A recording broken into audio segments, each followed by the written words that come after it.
Broadcasting live from the basement of the Pentagon. This is WTF Nation Radio. Everything stated on WTF Nation Radio is to be considered the opinion of the person that stated it, and not an official representation of WTF Nation Radio or U.S. Army WTF Moments. Price does not include tax, title, or license. Some assembly required. Each item sold separately. Batteries not included. Objects in mirror are closer than they appear. If conditions persist, contact a physician. Individual results may vary. Keep out of the reach of children. Avoid prolonged exposure to direct sunlight. Keep in a cool, dark place. And please enjoy the show. Shots. WTF Nation Radio. WTF Nation Radio. Hi, Lieutenant. How are you doing? Aw, did you find your land nav point, Lieutenant? Good job, Lieutenant. You get a Expert Action Badge. Put on your uniform right. Expert Action Badge. Show up to work on time. Expert Action Badge. Qualify on your weapon. Expert Action Badge. Badge of Action. Find your guidon. Expert Action Badge. That's right. Just doing your normal warrior task and drills, you get a Expert Action Badge. each item sold separately. Batteries not included. Objects in mirror are closer than they appear. If conditions persist, contact a physician. Individual results may vary. Keep out of the reach of children. Avoid prolonged exposure to direct sunlight. Keep in a cool, dark place. And please enjoy the show. Shots. Shit in a bag, Pogue. Badge of Action. The voice of U.S. Army WTF Moments. This is WTF Nation Radio. Action Badge. Good afternoon, nation. It's KJ. I'm still doing donuts outside of the Functional Veteran Center of Excellence because for some reason someone zip-tied the steering wheel all the way to the left. So fuck it. Here I go. All right. Holy fuck, this weekend. God fucking damn it. It's me, KJ, as always. So this fucking weekend, I fucking decide my dumb ass is going to get involved with another Arma 3 Milsim unit. And you know, I thought this one would be better, guys. I thought this one would have more cohesion because this one is full of fucking veterans and active duty military. And even better, one of the prerequisites is must have combat MOS on DD-214.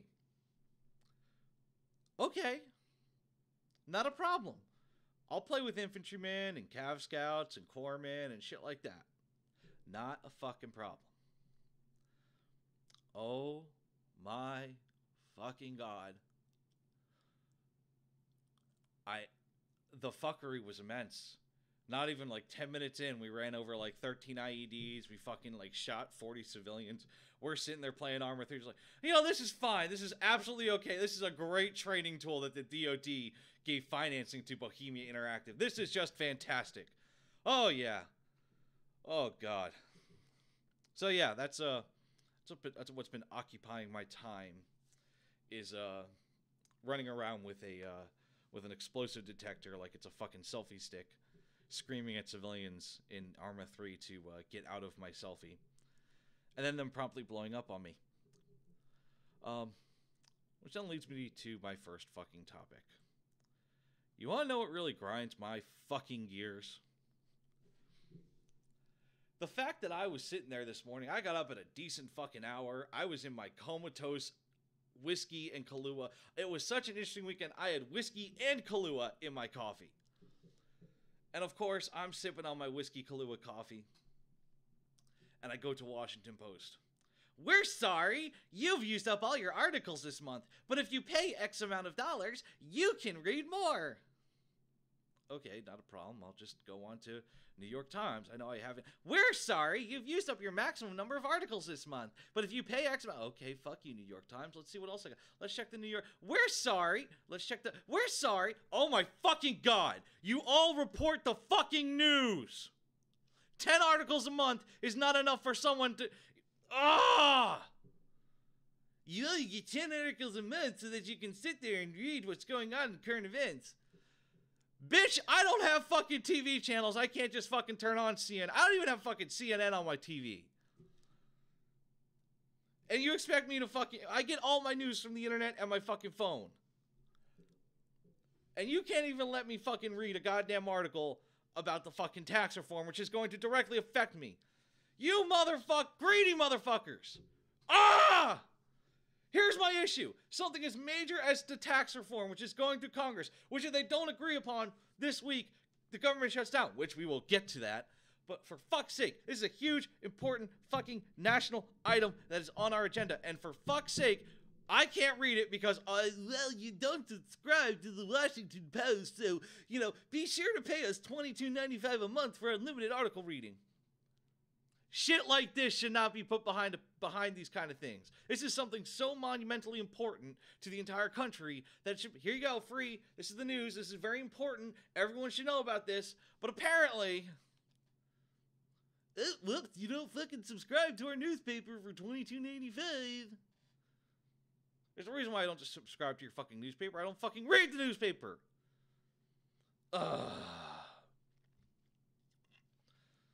This is why I drink whiskey and Kahlua coffee in the morning, ladies and gentlemen. Fuck stains like this. And the worst part is, it's not just newspaper sites. It's fucking like, oh God, I'll go to fucking like CNN, and they'll be like, would you please think about making a donation to our cause? Bitch, your cause is to report the news fairly and justly. Granted, you don't always do that, but your cause is to report the fucking news. You are for profit. You don't need fucking donations. Or fucking MBZ. Oh, well, you don't have us subscribed on Comcast, so we're gonna make sure it's almost impossible for an article to load. I fucking hate you, NBC.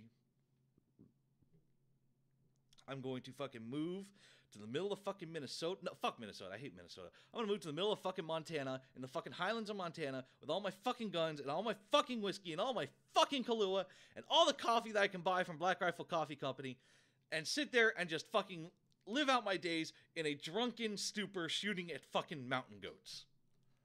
Oh, wait, no. Spanky likes mountain goats. Shooting at fucking deer. There we go. There you go, Spanky. I saved the goats. But yeah. Welcome to my fucking nightmare. I'm looking up fucking important and relevant news for the fucking show, and, well, you don't pay for it, so you've gotta, gotta make sure that we remind you that you fucking suck and are poor. Fuck you. Okay, let's get on to the first fuck stain of the day. Here we go. Let's talk about Putin. Who's ready to talk about Putin? I'm ready to talk about Putin. Hey, what do you know? I got a fucking news article. Okay. Russia calls Trump's national security strategy imperialist. Government officials in Russia and China are criticizing President Donald Trump's new national security strategy as imperialist and a return to Cold War mentality, but Moscow's reaction also signaled that it saw some common ground. The strategy document, announced by Trump on Monday, depicted a world where great power competition has returned and only can be faced down by a relentless America-first approach. He said unrivaled U.S. strength must hold back challenges from countries like Russia and China. I mean, okay. Whether we like it or not, we are engaged in a new era of competition, President Trump said in his speech. We recognize that weakness is the surest path to conflict, and unrivaled power is the most certain means of defense. Oh, okay, my eyes starting to twitch at that, but we'll come back to it. Both China and Russia were listed among 3 key challenges to the U.S., and Trump referred to them as revisionist powers, putting them alongside rogue regimes like North Korea and Iran. Trump said the U.S. would seek to build a great partnership with the countries, but always on conditions that prioritize U.S. interest. China's state news agency, Xinhua, reacted to the strategy by calling it a victory for the hardliners in Trump's administration. A spokeswoman for China's foreign ministry, Jane Chinawoman, called on the U.S. to abandon its Cold War mentality and zero-sum game concept, warning that failure to do so would only harm itself as well as others. A spokesman for Russian President Vladimir Putin told reporters today that the document had a clearly imperial nature and demonstrated a reluctance to abandon the idea of a unipolar world. The Kremlin's reaction, however, was mixed. The spokesman, Dmitry Peskov, said that he saw positive things in the document, noting it expressed a view of U.S.-Russia relations shared by Putin. That the two countries should cooperate in areas where it suits their interests. You know, like every other fucking country. It is totally in line with our approach, voiced by the president, because Moscow also seeks cooperation with the United States in areas which are beneficial for us depending on how far our U.S. counterparts are ready to go, Peskov told reporters in a daily briefing call. Oh, God. Okay, I'll hold to the end. Trump's strategy, in part, also affirmed a vision of the world that aligns with one often expressed by Russian diplomats, in which states unabashed pursue their own national interests without expressing concern for universal values. It also offered an implicit rejection on the emphasis of global cooperation that has been attributed to the foreign policy of President Trump's predecessor, President Obama. The strategy is realist because it is clear-eyed about global competition. It acknowledges the central role of powers in world affairs, affirms the sovereign states are the best hope for a peaceful world, and clearly defines our national interests, a White House statement that accompanied the document said. The U.S. document nonetheless singled out Russia as interfering in the domestic political affairs of countries around the world. They used modernized forms of subversive tactics, including cyber weapons, covert operations, state-funded media, and paid social media users or trolls. The document did not make explicit reference to Russia's interference last year in the U.S. presidential elections, during which American intelligence agencies have said many of those tools were employed. Trump in his speech did refer to new domains such as cyber and social media that might be used to attack the U.S., but did not explicitly refer to Russia meddling in last year's election. He focused instead on how a CIA tip that helped prevent a terrorist attack in the Russian city of St. Petersburg, which Putin had called to thank him for on Sunday. "That's a great thing," President Trump said, "and the way it's supposed to work." Putin spokesman Peskov also noted the incident in his call today. Relations between the U.S. and Russia have been mired in prolonged tit-for-tat confrontation, with both countries cutting the other's diplomatic presence over the past year. The Kremlin has continued to reach out to President Trump personally, laying the blame for the poor relations on those around him. President Putin, in his annual end-of-the-year press conference last week, praised Trump. "You have to ask him if he has such a desire or whether it has disappeared. I hope he has such a desire," President Putin said. "We are normalizing our relations." Jesus fucking Christ! I mean, I get it. For fuck's sake, we're Cold War 2.0 is happening whether we like it or not. And the factions in play for Cold War 2.0 is China, Russia, and the United States. Because for some fucking reason, the three of us can't get out of our heads that we all have the fucking biggest dicks in the world, but we have to prove to each other that we have the biggest dicks in the world. I'm all for a Cold War mentality. However,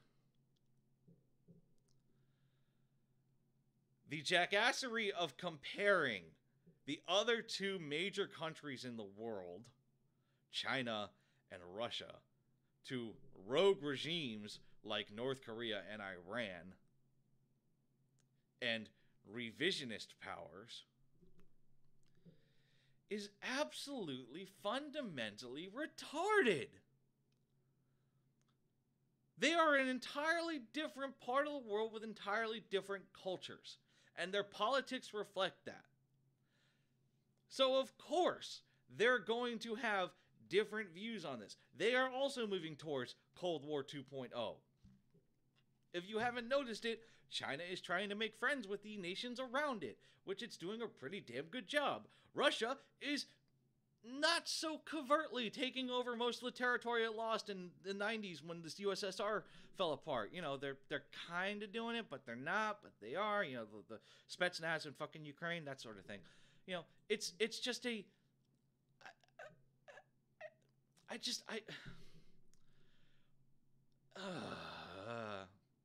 Yes, it is a clearly imperial nature, but we're not fucking trying to take over fucking other countries like you are, Russia.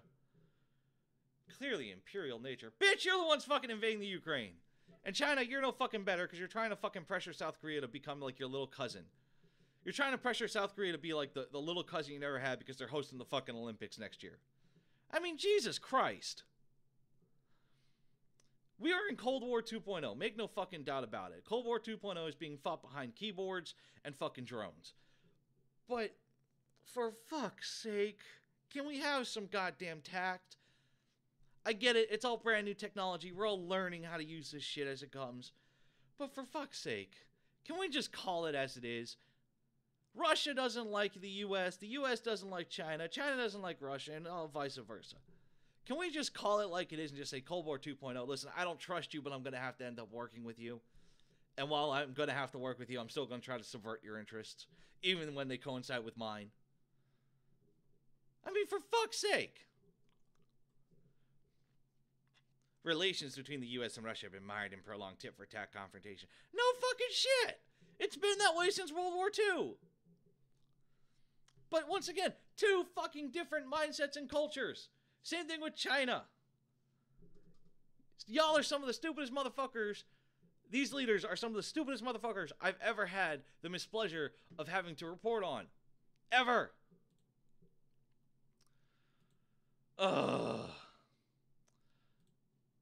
I gotta figure out how the fuck that this...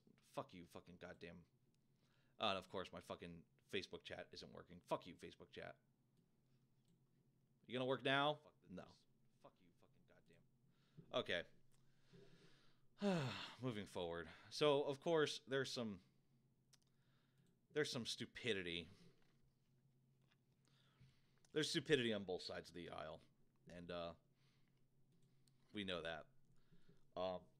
And this is one of the few things, actually, before we go to that picture, we're gonna listen to this fucking lovely little video of just retardedness straight out of the U.S. This was on Jimmy Kimmel. And, yeah, let's laugh at their expense, shall we? Here we go. None of the news lately is encouraging for the future of the Trump administration. So they're adding a new twist, something to maybe distract us. After public encouragement from the president, the Department of Justice is reportedly deciding whether or not to appoint a special counsel to investigate Hillary Clinton. But you have to be very careful investigating Hillary Clinton. If you say her name 3 times, she runs for president automatically.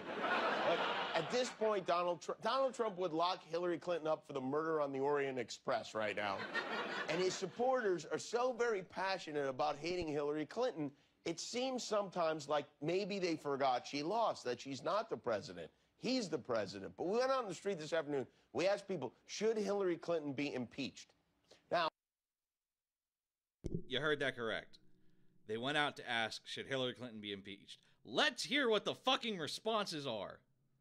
Let's just get ready to cringe with me, folks. Here we go. Clinton should be impeached? Yes, definitely. For what she's done, the way that she's kind of more or less with the Russian deal and all that stuff going on, she definitely should be out. Do you think Hillary Clinton should be impeached? Yes. For what crimes? Really, I'm not a political person at all, so I really have no clue. Well, so, I mean... Would you... If you have no fucking clue, why the fuck are you commenting on impeaching Hillary Clinton, who isn't in a public office, to be fucking impeached? This is the world we live in. Just like there are fucking videos making fun of people that don't know how many fucking stars there are on the American fucking flag. There are people that don't even fucking know what fucking these very important fundamental American things are. Oh my fucking God. This is why fucking Washington Post and New York Times should not be behind those fucking subscription bullshit when it comes to matters of politics and policy and the country. Oh my God. I warned y'all I was triggered. I watched some stupid shit for 4 hours this morning, finding shit for you guys. I am fucking pissed at my country right now. Well, the citizens of my country. Woo!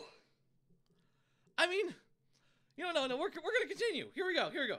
Support Congress in impeaching Hillary Clinton? Yes, I would. What are Hillary Clinton's impeachable offenses? Just besides for numerous lies to the public, probably all the emails that, mysteriously just disappeared. What kinds of crimes would you include in the articles of impeachment?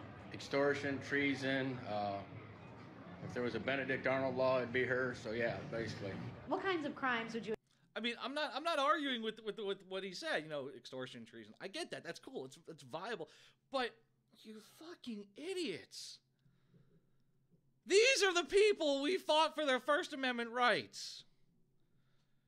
Darwinism needs to go into effect time yesterday. Ugh. I'm not drunk enough for this shit. Okay. All right, let's go to fucking Congress. This is why we can't have nice things.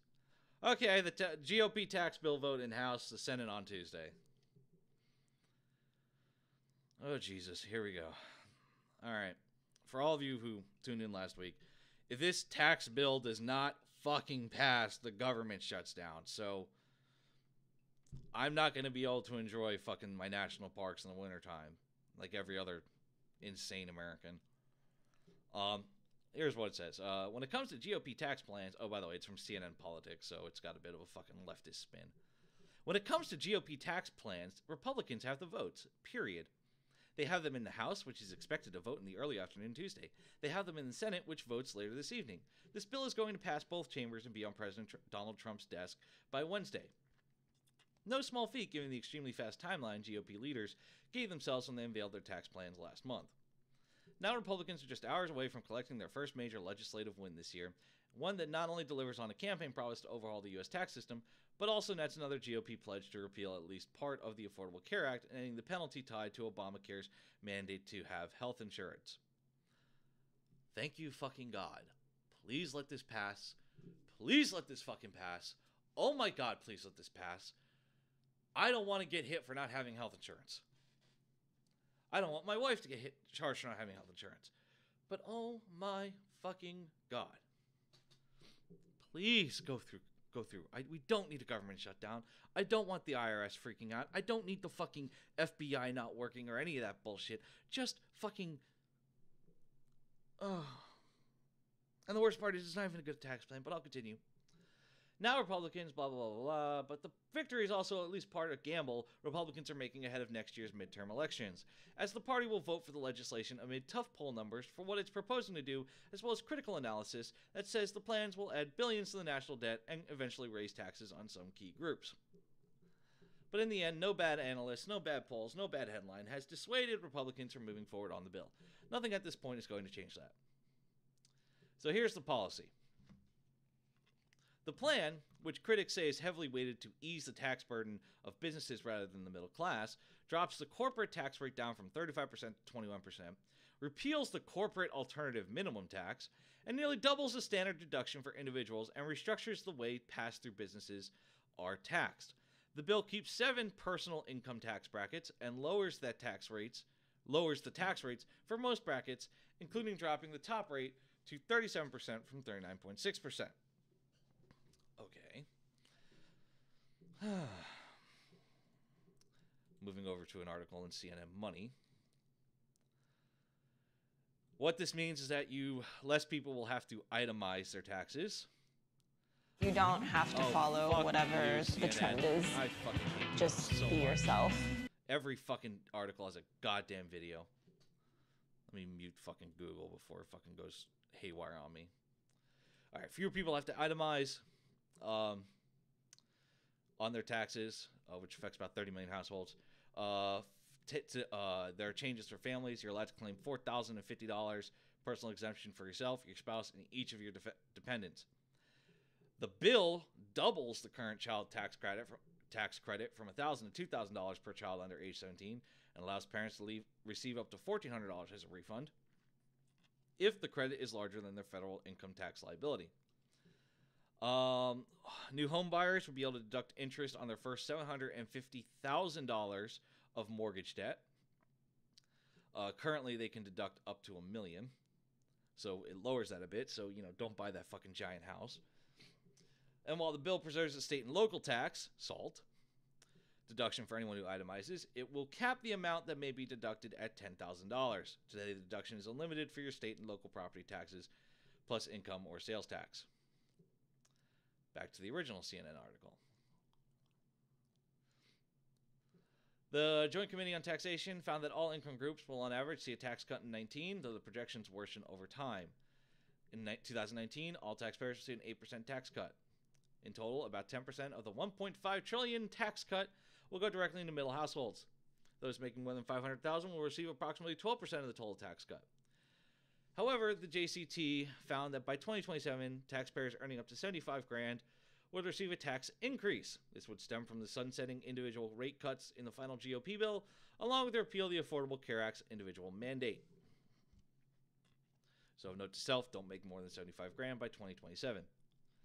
The Tax Foundation notes that the bill will increase the debt by $448 billion over the next 10 years. And the Tax Policy Center found that the final bill will reduce taxes on average for everyone next year. But by 2027, more than half of the households would face an average tax increase of $180. Folks, these are the people we fucking elected. These are the fucking people. No, taxation is not theft. Taxation is a viable method for government to obtain income. However, I swear to God, I will fight you at the end of this. However, when you have a tax policy that in the beginning, it's like a fucking scam. Hey, man. Hey, bro. Hey, man. Hey, buddy. How about I loan you $50,000 and then next year, you have to pay me back that $50,000. But next year, a year afterwards, I'm going to give you another $5,000, no problem. You don't even have to pay me back for that. But then in 2020, don't worry. And in 2020, don't worry about it. In 2020, we're going to raise that interest rate that you owe me. This tax bill is very similar to loan sharking, and it's going to fuck over more of us in the middle class, and that's a bit of a dick move. This is not for the popular people. This is for the wealthy and the businesses. And what the fuck? I mean, seriously, the middle class with air quotes, the middle class makes up, I want to say, a good 70 to 80% of this country. Can be varied. You know, the lower 10% of the country, they're the absolute destitute. 70 to 80%, you'll find the people that can function off of anywhere from $20,000 to $80,000, $80,000 to $90,000, and everyone who makes over $90,000, you know, they're starting to become a bit more well-to-do, a bit more wealthy. And here's the issue: that central portion, which is the populace, the major populace, the people that voted for you to get to your position in Congress, you're fucking them.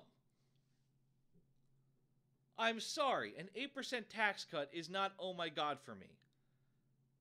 But receiving a tax increase, now it's 10 years from now, 2027. 10 years from now, I'll be 36 years old. 10 years from now, I'll be making a decent paycheck, because I'm 26 years old. I don't make a decent paycheck.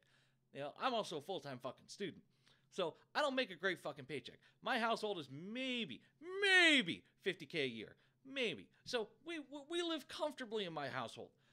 But, you know, for fuck's sake, another $25K in 10 years to my total income is not hard to fucking get. Not hard. Between two people, one of us just has to hit 15, the other one can hit 10. That's not fucking hard to get. Especially in my wife's industry, especially in my future industry. It's not hard to fucking get. And sure as fucking shit, in 10 years, I'm going to have to be paying more in my taxes. That is going to eventually increase the debt by $448 billion over the next 10 years. This is insane. In-fucking sane.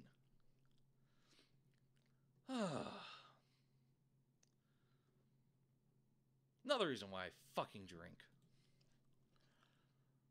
You know, this is the problem. We have too many people, and the last election proved it. Too many fucking people just say fuck it when it comes to voting. 20 million people, roughly. I think it was it 20 million or was it, how many people, how many, HWO, I can't fucking spell today. How many fuckers voted in 2016? Okay, so 139 million Americans voted in 2016. All right? 139 million, nearly. And out of one third of the country, we have about, 300 and something million people in our country. One third was the voice for the 2/3 that didn't vote. You fuckers. Because you guys, by not going to vote, allowed this shit to fucking happen. Allowed tax plans to go out there. Allowed fucking Ajit Pai to fucking repeal net neutrality. You allowed a bunch of shitty things, and there's been a lot of good things too, but a bunch of shitty things to happen. Y'all are fucking assholes.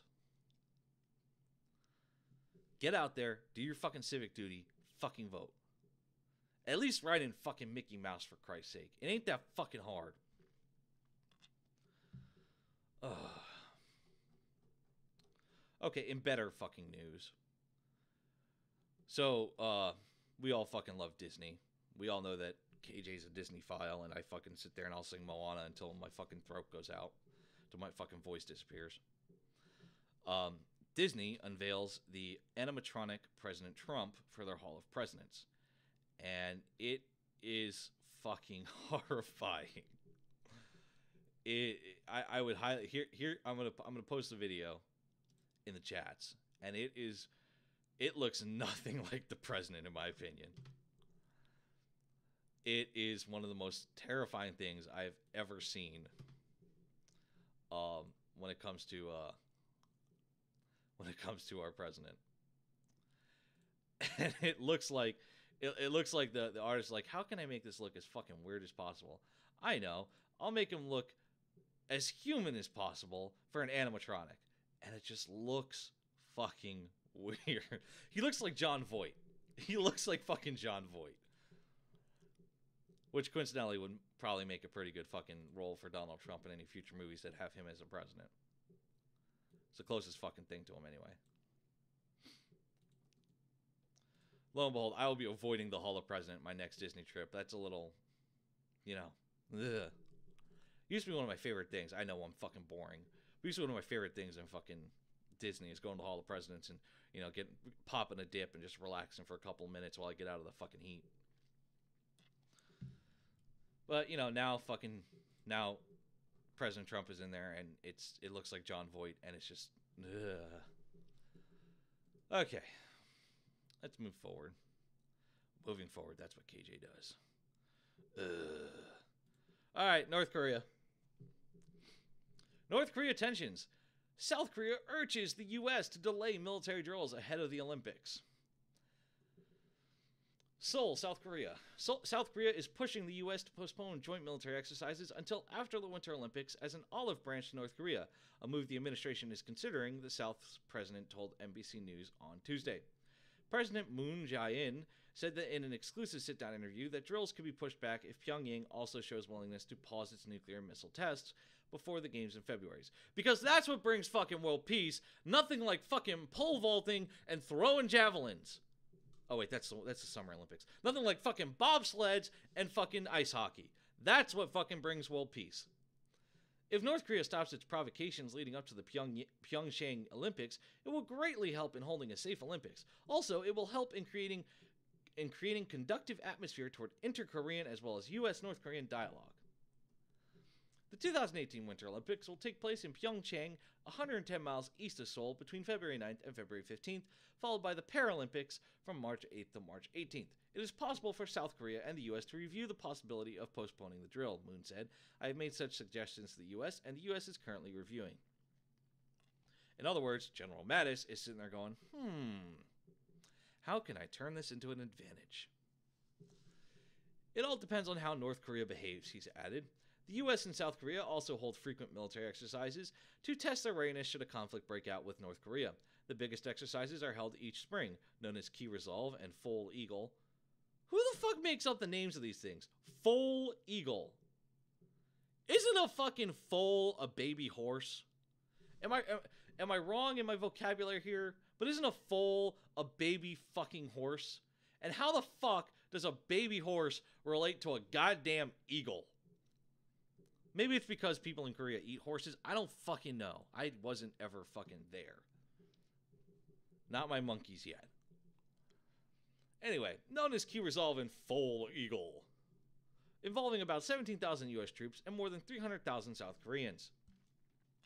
The North has offered to freeze its nuclear missile programs in exchange for the U.S. and South Korea halting these drills, which it sees as a rehearsal for an invasion. Russia and China also back what they call a dual suspension solution to the standoff. In November, South Korea's Yonhap news agency reported that the country was considering postponing the drills. Ensuring that the games take place without interruption from North Korea is a primary concern for the South. It has invested heavily in infrastructure, building a high-speed train from Seoul Airport to the Olympic site at the cost of $3.7 billion. The interview with NBC News was conducted aboard the train. It has also bolstered security for the event. Seoul plans to deploy around 5,000 troops, double the number at the 2002 World Cup. It has ratcheted up cybersecurity to ward off hacking attempts. Yes, because that's what a hacker wants to go for, the Olympics. Moon sought to allay any fears Tuesday, telling NBC News, "There's no reason to be concerned about the safety, and as the President of the Republic of Korea, I assure you that." He added, "I hope this Olympics will be able to promote the peace between North and South Korea and become an Olympics for peace." I'm pretty sure an Olympics is for, which fucking country is the best, but, I've been fucking wrong before. Ticket sales have been disappointing in the lead up to the games, with only a third of the 1.1 million available sold as of mid-November. Nearly 80% of the tickets allocated to South Koreans were still available. This year, North Korean leader Kim Jong-un conducted his most powerful nuclear test to date, as well as the first 3 intercontinental ballistic missile launches, the last of which Pyongyang claimed could reach anywhere in the U.S. For a moment, it appeared that security concerns might keep athletes away. Nikki Haley, the U.S. ambassador to the UN, indicated that participation by American athletes was undecided, calling it an open question, soon after the White House stated that U.S. athletes would attend. Moon downplayed concerns about Olympic security in the interview with NBC News and expressed his wish to see North Korea participate. It remains unclear whether any North Korean athletes will do so, though 2 figure skaters have qualified. Well, way to go, North Korea. You've popped out 2 fucking figure skaters. Moon assumed the presidency in May after a bribery scandal felled his predecessor, Park Geun-hye. The left-leaning president has emerged as a level-headed pragmatist, despite heated sparring and mounting nuclear tensions between the U.S. and North Korea in recent months. Elected on a promise to engage in dialogue with North Korea, his first few months in office have been eventful ones.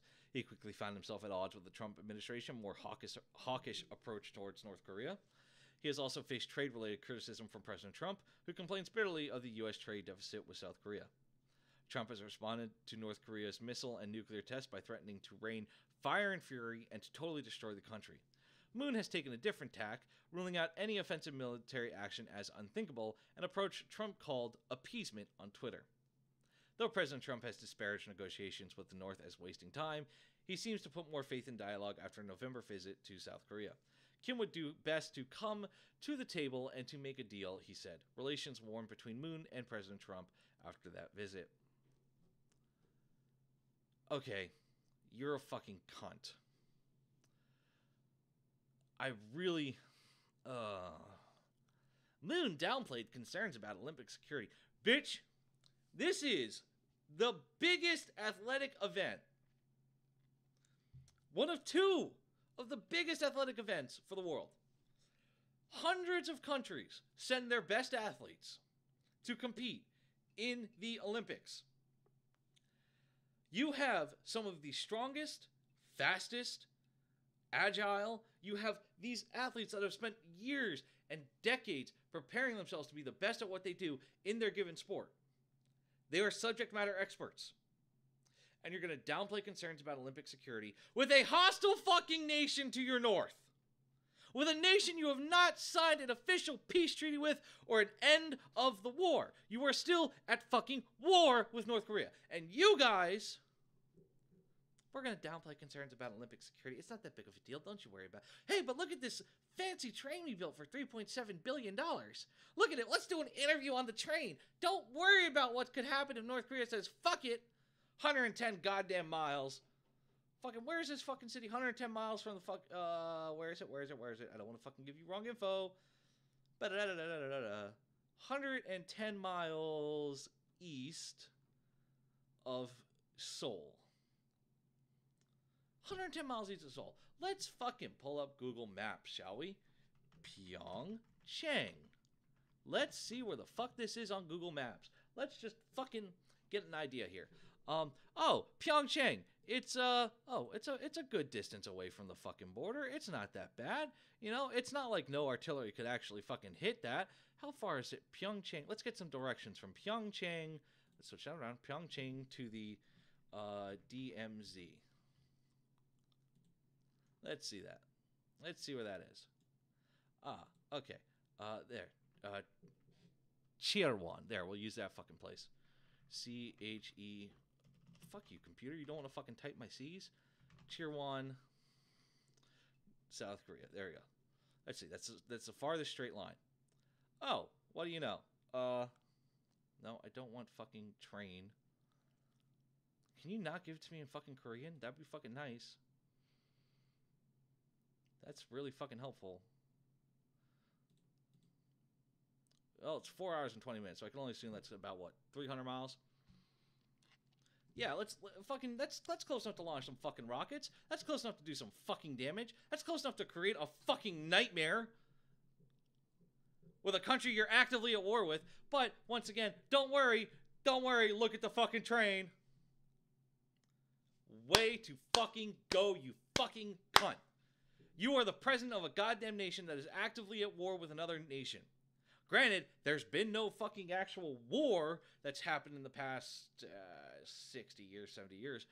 But you're a fucking idiot not to recognize the threat that is literally right there on your doorstep. I hope to fucking God that we pull what the Russians did in the fucking Cold War during the Olympics. We fucking just laden our fucking troops with like fucking Navy SEALs and fucking MARSOC and Green Berets and Delta. Just fucking like, fuck it. We're just having all of our best operators go there and be fucking ready. This shit's gonna pop off. They're in country. I mean, that would be fucking cool as shit. It wouldn't happen. That's a fucking Tom Clancy novel in the making. But that'd be still fucking cool as shit. It's like, we fucking anticipated them fucking starting shit. Why didn't you? Because I wanted to build a train. A Trump son, I wanted to build a train. Yeah, that's right. Dad, get up. We're in deep shit. Goddamn right you are, fucking Kim Jong. Look at Kim Jong-un. That's a fucking recent picture, by the way. He fat as fuck. This dude looks like he fucking slept. Daddy Kim looks like he slept with a fucking piggy, and that's what fucking popped out of the pig. Ugh. I fucking hate people. I hate people like that. Oh, don't worry about security. It's all fine. Everything's gonna be okay. Oh, he's testing nukes? Don't stress, guys. We're gonna have the Olympics. Everyone's gonna have a good time. Fuck that appeasement bullshit. Run our fucking goddamn tests. Run our fucking drills. Make sure our guys are ready. Because if I was a fucking shitbag in charge of a rogue regime with 24 million people at my disposal and I didn't give a shit about their fucking lives, oh, the Olympics are happening? How nice. It'd be a shame if I fucking steamrolled over your fucking DMZ. That's what I would fucking do. Oh, cool. You got 5,000. How many fucking people do you have fucking at the Olympics? Where was that number? Was it 5,000? Where the fuck was it? Yeah. Bolstered security. Oh, he's got 5,000 troops in Pyeongchang. That's not a whole lot, but you know, he had to take those 5,000 from somewhere. Let's make things difficult. Because you fucking know that if you wanted to be a fucking dick, like Kim Jong douchefuck is, Kim Jong-un. Oh, hey, you got the Olympics going on? Okay, now's the time to invade South Korea. Why? Because everyone's going to be frantic of trying to get their fucking people out of country. The very first thing, the airports would be fucked. Because every country would be trying to get their people out of there. So, boom, you just shut down a major infrastructure. You shut down the airports. If I was fucking Kim Jong-un, I would fucking go, I was like, you know, time for a unified Korea during the Olympics. That's when I would fucking do it. Because, boom, the first thing that's going to be affected, the fucking airfields, the fucking airports, all that shit. Because everyone's going to be rushing to get the fuck out of there. Second thing, you're going to shut down, effectively, the whole north half of the fucking country because of this. You're going to have an influx of people fleeing south. But once again, I'm talking hypothetically here, and if I was Kim Jong-un. And, as always, most important thing, everything stated on WTF Nation Radio is to be considered the opinion of the person that stated it, and not... There we go. Consider the opinion of the person that stated it, not the opinions of the station. This is all me, not fucking WTF Nation Radio. This is all fucking me. But god damn. And the worst part is, the Olympics are a huge fucking thing. I would kill to go to the Olympics. I am trying to fight my wife actively about letting me go to Japan for the 2020 Summer Olympics. I want to go to that. I want to fucking see Mario and all the fucking cool Japanese shit and sleep in one of those little fucking like single bed hotels and shit. I want to fucking do that. And for the Olympics to only sell a third of the 1.1 million available tickets. But don't worry, I made a train. Bitch, your own country don't want to go to the fucking Olympics.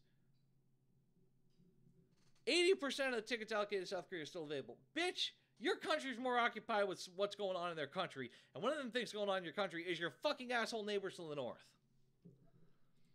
Ugh. I'm not drunk enough for this shit yet. Welcome to the show, Shane. How you doing, brother?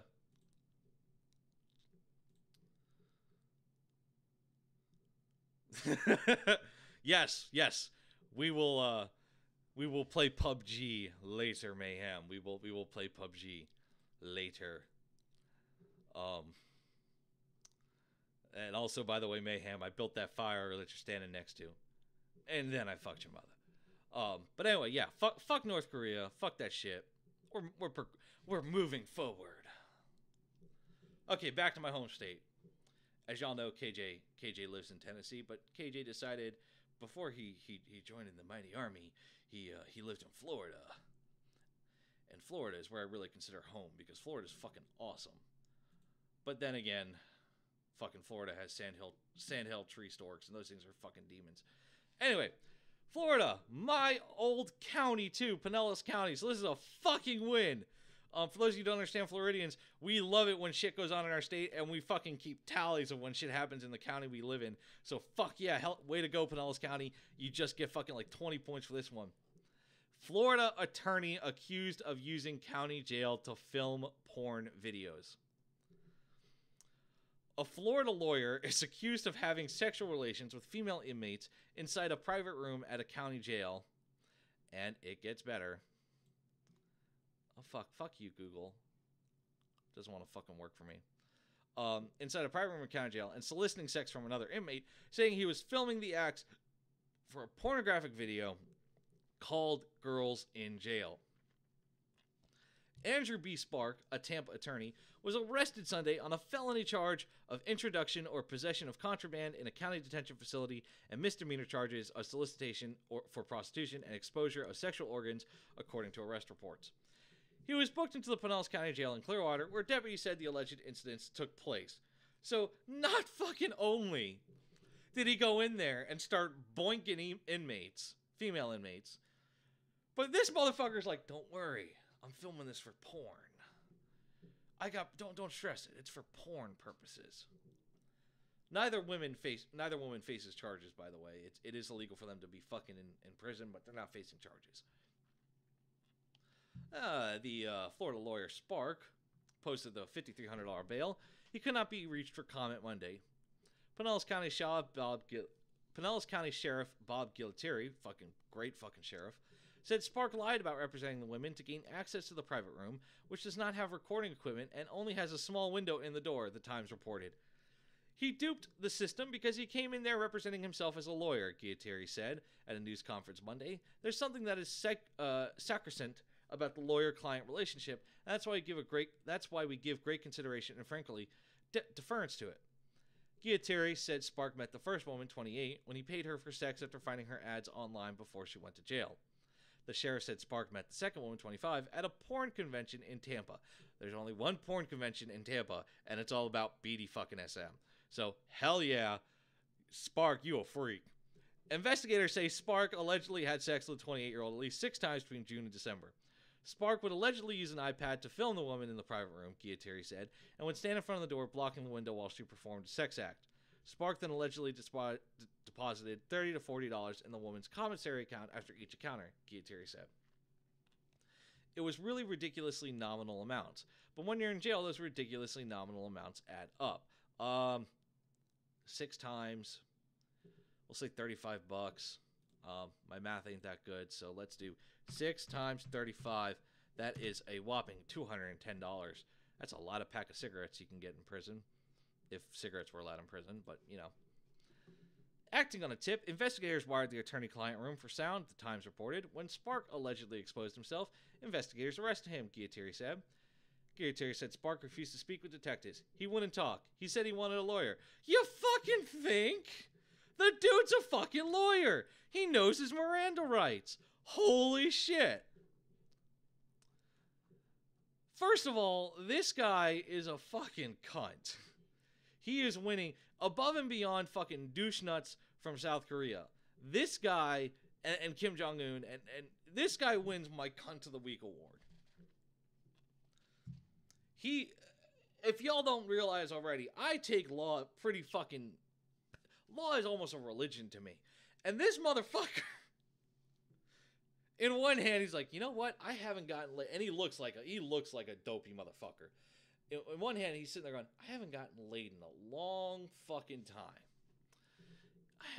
I need some pussy. I'm a lawyer.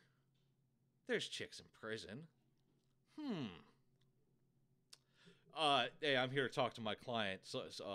Jane Doe, need access to the room. Bum, bum, bum, bum, bum, bum, bum, bum, bum, bum, bum.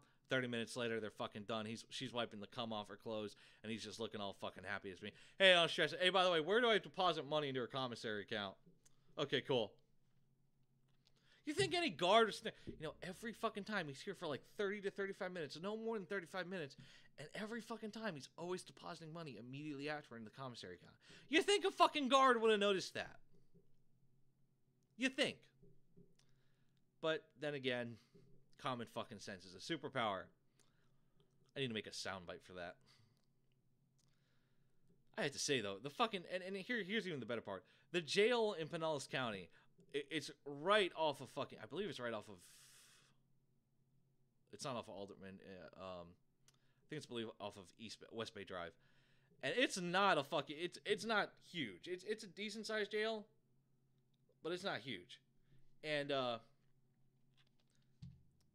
I've been over there. I've seen what goes on. It's a pretty well-run fucking facility, And for fuck's sake, you go in there, you gotta fucking submit. Here's my ID. Here's my fucking social security card. Here's my fucking fingerprints. Here's my fucking everything.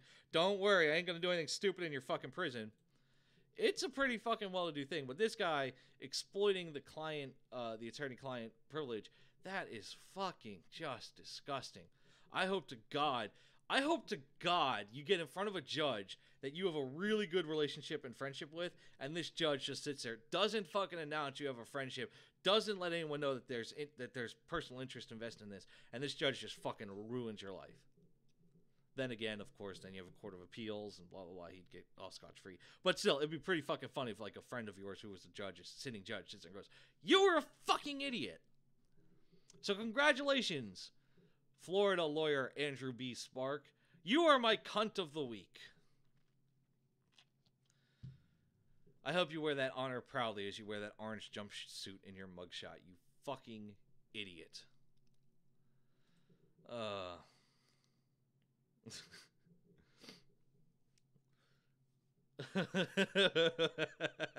Roger that, Mayhem. I will see you in Discord later.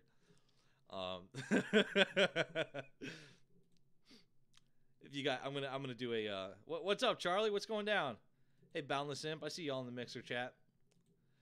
If you guys haven't, check out Gaming for Veterans. They're a bunch of great guys that I play video games with, and they're across all platforms. So I would definitely check out Gaming for Veterans. A lot of fun, a lot of good guys. Mayhem's an asshole. But other than that, moving forward, as we do here on the Taco Truck, or in this case, constantly driving to the left because someone zip-tied my wheel. I don't know. Do we want to talk about Saudi Arabia or or a UFO or a deadly virus? Let's talk about Saudi Arabia. Meanwhile, in the Middle East, Saudis intercept another missile fired by Yemen rebels. In, I don't know, fucking Middle Eastern town, I can't pronounce it, Saudi Arabia, the Saudi-led coalition fighting Yemen's Shiite rebels said it intercepted a missile fired over the southern Riyadh on Tuesday, which the rebels said was targeting the royal palace in the kingdom's capital. It is the second time in as many months that a rebel projectile has reached as far as inside the kingdom of Riyadh. The Yemeni rebels said they launched a ballistic missile to target the Yamama Palace in Riyadh, where King Salman chairs weekly government meetings and receives dignitaries and heads of states from around the world.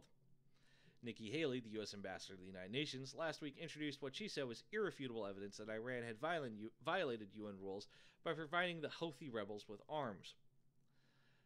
You know, Iran's just being a cunt. At a press conference at the Joint Base Anacostia Balling in Washington, D.C., Haley presented what she described as recovered pieces of a missile fired by Houthi militants from Yemen into Saudi Arabia in a November 4th attack, pointing out that the missile bears Iranian missile fingerprints. I didn't know missiles could have fingerprints. I'm assuming they're talking about markings and shit like that. Haley spoke specifically to the attack on the Saudi airport in Riyadh. The missile was fired by Houthi rebels from Yemen into Saudi. She asked people to imagine if the missile was launched at a major U.S. airport, such as JFK or Dulles, or at international targets in London or Paris. It's hard to find a conflict or terrorist group in the Middle East that does not have Iran's fingerprints all over it, Haley said Thursday. She pointed to a new UN report obtained by CBS News by UN Secretary General Antonio Guterres that warned Iran may be defying a Security Council call to halt ballistic missile development, even as it complies with the nuclear deal with 6 world powers, reported CBS News' Pamela Falk from the UN.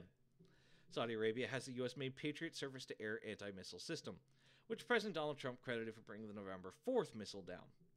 In almost 3 years that the Saudi-led coalition has waged war with Yemen's rebels, dozens of other missiles have been fired by the Houthis across the border into Saudi Arabia, reaching as far as some border towns. There have been casualties among local residents in those attacks. Earlier this month, the Houthis claimed they fired a missile at an under-construction nuclear plant in the United Arab Emirates, which is part of the Saudi coalition. The UAE, however, denied that a missile had been fired. The Saudi-led coalition has been at war with the Houthis since March of 2015. The Houthis, who are allied with Saudi Arabia's rival, Iran, have forced into exile the Saudi-backed and internationally recognized government of President Abed Rabbu Mansour Hadi. Jesus, that's a fucking name. Despite a fierce air campaign against the Houthis, the rebels still control the Yemeni capital, Sana'a, and much of the country's north along the border with Saudi Arabia. Earlier this month, the Houthis killed Yemen's former president, Ali Abdullah Saleh, after he broke off his alliance with them and appeared ready to switch sides. Yemen's war has killed more than 10,000 civilians and driven millions to the brink of famine. Okay, it's the Middle East. It's the Middle East. Shit's always fucked in the Middle East. It's always messed up. There's nothing over fucking working. What the fuck? Why? We are a country. We are an area of the world that is literally part of the cradle of civilization, and no one. Well, Allah told us that we're gonna get virgins when we die, and don't forget that we need to call jihad on people that disagree with us. Fucking tribal politics is fucking ridiculous. I hate fucking tribal politics. And that's all the fucking Middle East is. Well, your tribe doesn't agree with my tribe. Well, your tribe doesn't agree with my tribes. Let's fucking launch ballistic missiles at each other. Yeah. Can they not learn any fucking tact? Can they not learn how to be decent fucking human beings? Apparently fucking not. But then again, I ask a lot of the fucking world to use that fucking superpower, common fucking sense.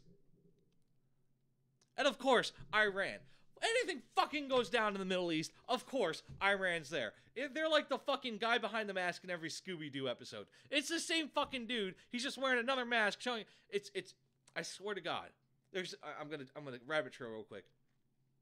But there's this insane fucking Scooby-Doo theory that the guy that they catch every time, be it a man or woman, is actually a really, really good actor and is constantly wearing a mask under the monster mask, so you never actually see their face. And that's how I feel Iran is. Iran is that really good fucking actor that's just all the time, oh, you caught me. Oh, well, I'll never do this again. 15 minutes later, oh, you caught me. Of course Iranian fucking fingerprints on the missiles. What other fucking country in that area is stable enough to loan fucking missiles to fucking Islamic radicals? Israel ain't gonna fucking do it. We just declared Jerusalem the fucking capital of Israel. They're gonna hoard up all their fucking missiles so they can bomb Gaza back to the Stone Age.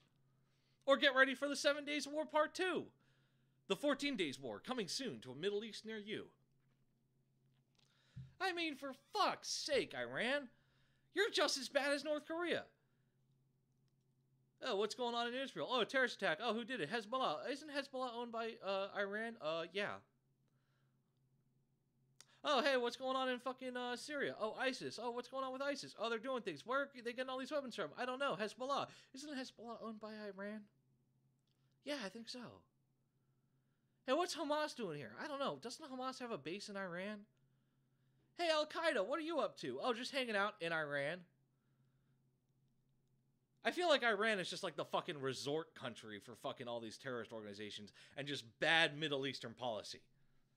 Hey, what are we gonna do today, people? I don't know. How should we fuck up the Middle East? Well, let's fucking check out Iran. Iran, what do you have on your docket today? Well, we're gonna give some Yemeni fucking rebels some missiles. This is gonna be fucking great. God damn. Okay. Yeah, I love that, Johan. Iran is the. Yes, you're right. I need the old '60s Pac-Man sound. Fuck yeah. Iran is the Club Med of the Middle East. Fuck yeah. All right, we're gonna come back to Iran. We're gonna take a short. It's maybe gonna be like 5 minutes at most. Short break. Because I need to refresh my whiskey, Kahlua, and coffee.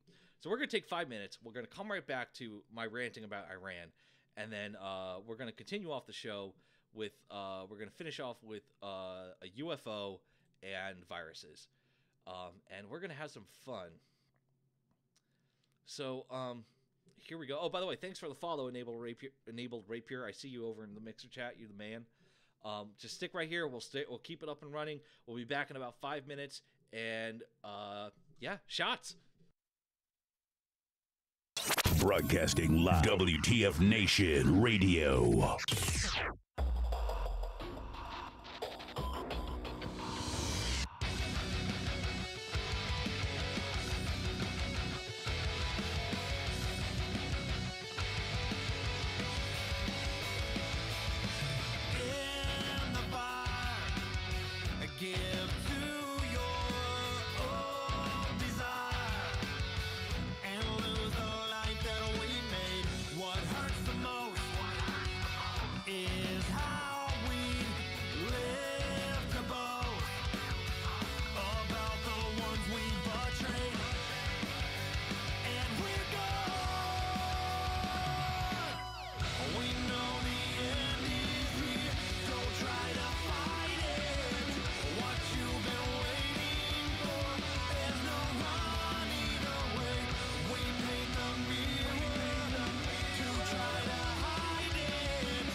Broadcasting live from the basement of the Pentagon. This is WTF Nation Radio. Everything stated on WTF Nation Radio is to be considered the opinion of the person that stated it, and not an official representation of WTF Nation Radio or U.S. Army WTF Moments. Price does not include tax, title, or license. Some assembly required. Each item sold separately. Batteries not included. Objects in mirror are closer than they appear. If conditions persist, contact a physician. Individual results may vary. Keep out of the reach of children. Avoid prolonged exposure to direct sunlight. Keep in a cool, dark place. And please enjoy the show. Shots. And we are back from our short break. I just need to get some more coffee, Kahlua, and whiskey. You know how I roll. You know, got to get that hate boner completely supplied with proper fuel. Okay, the highlights of the show. Okay, here we go. We're going to talk some conspiracy theories now. All right, let's do it. Okay, enough creepy rape voice. We don't need that from KJ. All right, here we go. Ex-Navy pilot describes encounter with UFO studied by secret Pentagon program.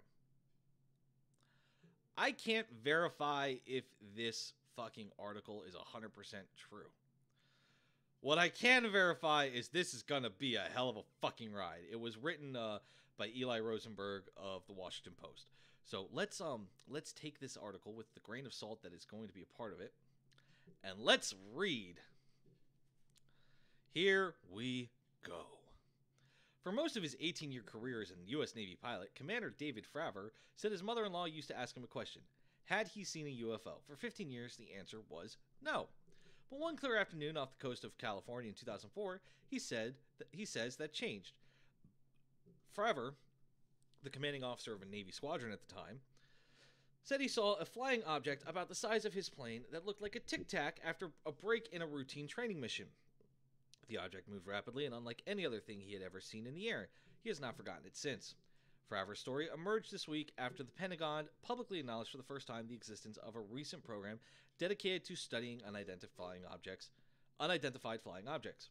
The funding for what was known as the Advanced Aviation Threat Identification Program ran from 2007 to 2012. 5 years, huh? But officials familiar with it said some of its efforts have continued.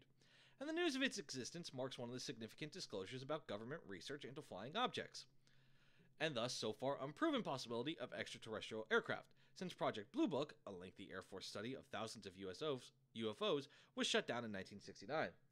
Project Blue Book failed to find any technological developments or principles beyond the range of present-day scientific knowledge, and no evidence of any extraterrestrial vehicles according to the Air Force, though a small portion of the events it studied remain unexplained.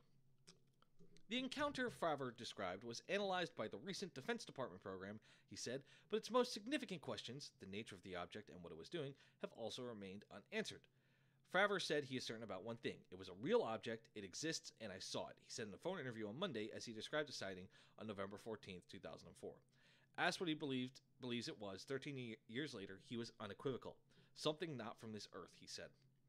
Fravor was the commander of the A-41 Black Aces, a squadron of F-18 Hornet fighter planes doing an exercise some 60 to 100 miles off the coast between San Diego and Ensenada, Mexico, in advance of a deployment to the Persian Gulf for the Iraq War. An order came in for him to suspend the exercise and do some real-world tasking about 60 miles west of their location, Fravor said. He said he was told by the command that there were some unidentified flying objects descending from 80,000 feet to 20,000 feet and disappearing. He said officials told him that they had been tracking a couple dozen of these objects for a few weeks. When they arrived close to the point, they saw the object fly around a patch of white water in the ocean beneath. A white tic-tac, about the same size as a Hornet, 40 feet long with no wings, just hanging close to the water. The object created no rotor wash, the visible air turbulence left by blades of a helicopter, he said, and began to mirror the pilots as they pursued it before it vanished. As I get closer, as my nose is starting to pull it back up, it accelerates and it's gone. Faster than I've ever seen anything in my life. We turn around, say let's go, and what's in the water, and there's nothing. Just blue water. Fravor's plane headed back to the USS Nimitz aircraft carrier, but a separate crew that had taken off toward it began to search for it, tracking it for about a minute and a half and shooting a video, Fravor said. But Navy superiors didn't seem that interested in the event, so those like Fravor who had seen it took a ribbing and X-Men jokes from their colleagues and didn't talk about it much after, Fravor said. Fravor, who retired from the Navy in 2006, later shared the story with his wife and children and some others who'd ask. But nothing really came of it until 2009 when a government official he declined to name contacted him while doing an unofficial investigation. Fravor declined to give more details about the official, but he said that he was later contacted by Luis Elizondo, an intelligence officer who ran the secretive program at the Department of Defense that was just disclosed. Elizondo, who has since left the government to work for a private company that is hoping to promote UFO research for both scientific and entertainment purposes, is a large part of why the story about UFOs and the government program are in the news. He quietly arranged to secure the release of 3 videos of UFOs from the Pentagon, including the one shot the same day and place as Fravor's. Fravor, who has been talking about his experience to the Stars Academy of Arts and Sciences, the company where Elizondo is a consultant, said he knows that sharing his story has opened him up to ridicule, but most but not all of it good-natured, but believes that the incident should be more closely studied. I don't think I was a nut job as an officer in the Navy. I wasn't drunk. I don't do drugs. I got a good night's rest, and it was a clear day. I think someone should have looked into it. Having talked to some other folks, it's a big frustration that it's coming out now and was discussed back in 2004. He believes there could be some benefits from studying it. This is revolutionary technology to be able to accelerate, go up and down. Think about the advances that would bring to mankind. What if it actually starts to get people to think outside the box? He said he's been inundated with phone calls since his story was first told on Saturday. Still, the X-Men jokes continue. There's no mercy in my family or my friends, he said. Dude, you sound like a man that's been just beaten. He's like, I'm just going to take it. I'm not worried about it. What's up, Mikey? I'm sorry Janathan never called you back, Johan. I see you in the chat. Janathan's schedules, that lady boy Janathan, her schedule's rough, dude. But listen, dude, if you're ever in Tijuana, be ready for that. I wasn't, and I fucking cried. What's up, Hunting GNU 42578? What's up, fam? With all the tacos, I'm all about that burrito life, though, bruh.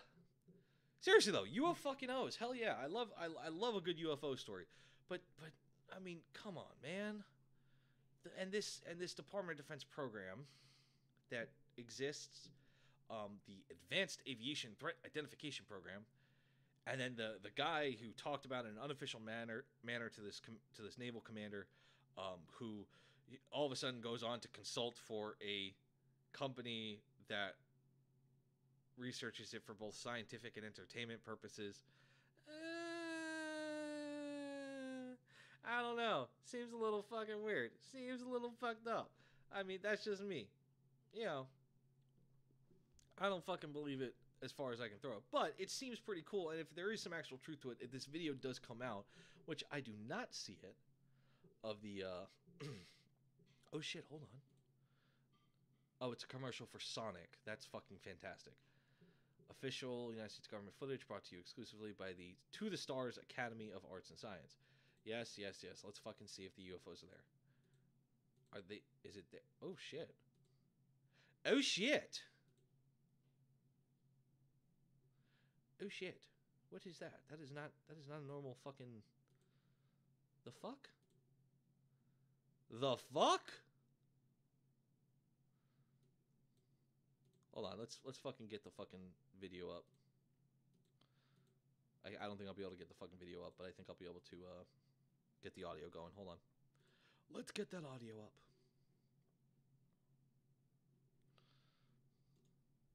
There's a whole fleet of them. Look on the ASA. My gosh. They're all going against the wind. The wind's 120 knots from the west. And this thing looks like it looks like just a dot. But it's it's coming up on white hot, it's coming up on black hot. This thing's fucking weird, dude. I'm all for fucking conspiracies and UFOs, and I'll post a link to the article so you can see the video I'm talking about. Here we go. And my phone is vibrating like no tomorrow. There it is in the Facebook chat. Let's get it in the Mixer chat for all you guys over there. Bada bing, bada boom. And it's just some weird shit.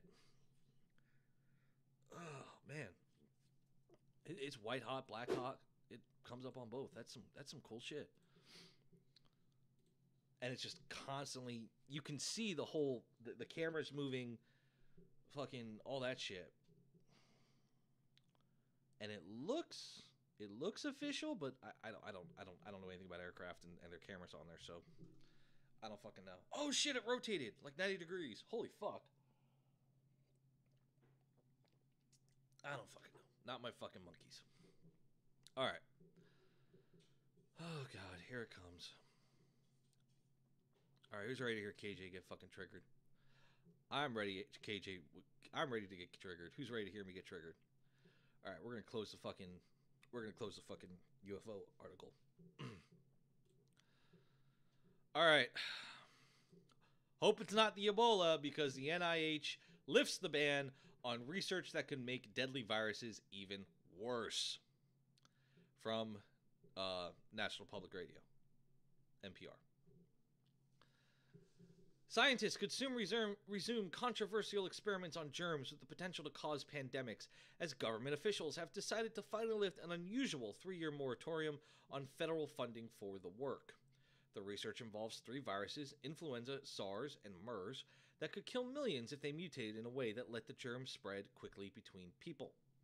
The bird flu virus, H7N9, for example, is known to have infected more than 1,500 people, and 40% of them died. But unlike common flu strains, this one does not spread easily to humans and among humans. Biologists say they may need to alter these viruses in the lab to understand what genetic changes matter in starting pandemics, so they can understand the risks and get ready. But some of their past efforts to tinker with viruses have made other scientists uneasy. On Tuesday, the Department of Health and Human Services released a new framework for making decisions about funding research that has the potential to create a new pandemic strain. We have a responsibility to ensure that research with infectious agents is conducted responsibly, and that we consider the potential biosafety and biosecurity risks associated with such research, said Francis Collins, director of the National Institute of Health, in a statement. The move by officials may mark the end of a long saga that has sharply divided the scientific community in recent years. In 2011, scientists revealed that they had deliberately made forms of a deadly bird flu that could transmit easily between ferrets, the stand-in for people in flu studies. Critics argued that the knowledge gained wasn't worth the danger of creating a superflu that might escape the lab. In early 2012, virologists agreed to put a voluntary moratorium on their bird flu work that was supposed to last only 60 days, but ended up lasting more than a year. The issue flared up again after unrelated mishaps involving anthrax and bird flu heightened concerns about lab accidents. At about the same time, the Ebola outbreak happened and provided a vivid example of how a deadly contagious virus could kill thousands.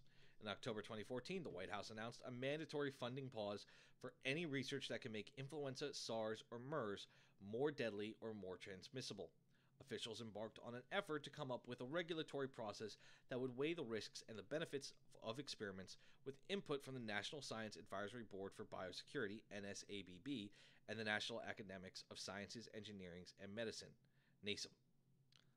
There have been increased scrutiny of laboratories working in this area, which can lead to even more robust culture of safety, but I also fear that the moratorium may have delayed vital research, says Samuel Stanley, president of Stony Brook University, and chair of the NSABB, who has noted that he was sharing his own opinion and not speaking for the biosecurity committee. They could have long-lasting effects on the field. I believe nature is the ultimate bioterrorist, and we need to do all that we can to stay one step ahead. Indeed, as the moratorium dragged on, some scientists wondered if this research would end up being done by labs overseas that weren't subject to these funding restrictions. I am happy to see this is finally moving forward, says virologist Ron Fuscher of Erasmus Medical Center in the Netherlands, whose NIH-funded experiments with bird flu originally sparked this debate. He said that he had not yet seen the details of the review process, so did not know exactly what it would mean for the research community, but he was hoping to resubmit proposals that have been previously approved under the old policy and continue with the NIH-funded research activities that have been on hold for several years now. Matthew Freeman, a virologist at the University of Maryland School of Medicine who studies SARS and MERS, is also thankful this is finally resolved. He says there's been much uncertainty among researchers working on these pathogens. It is very good news for laboratories interested in understanding the threat of natural pathogens to the human population, agreed James Paulson, a researcher at the Scripps Research Institute. He believes that new review process will allow responsible research to move forward, while guarding against the creation of pathogens with pandemic potential. He says his team will likely apply for approval to study the potential for certain mutations to increase transmissibility of bird flu, but they would study the effects of these genetic changes in weakened flu viruses and not the deadly H7N9 virus itself. Okay, breathe, KJ. Breathe, KJ. It's going to be okay, KJ. Okay. Remember how I gave the Florida lawyer the Cunt of the Week award? I spoke too soon. The NIH is the Cunt of the Week. And here's why. I don't know about you guys. I am a huge fucking gamer. I love video games. I love all the different types of video games. I've played everything from Outlast to fucking original Super Mario Brothers. I am a huge gamer. I finally got a PC so I can experience glorious PC gaming in all of its wonderful 1080p resolution. I fucking love it. But if there's one thing that video games has taught me, is that when you have the ability to fuck with a deadly virus that can kill people, eventually someone's gonna fuck up. I don't care how many stopgaps, fail-safes, security procedures, safety procedures, someone is gonna fuck up. The biggest thing, let's take the smallest the most likely thing to happen is someone fucks with this shit and they get a tiny tear in their glove and they're compromised. But no one notices the tiny tear.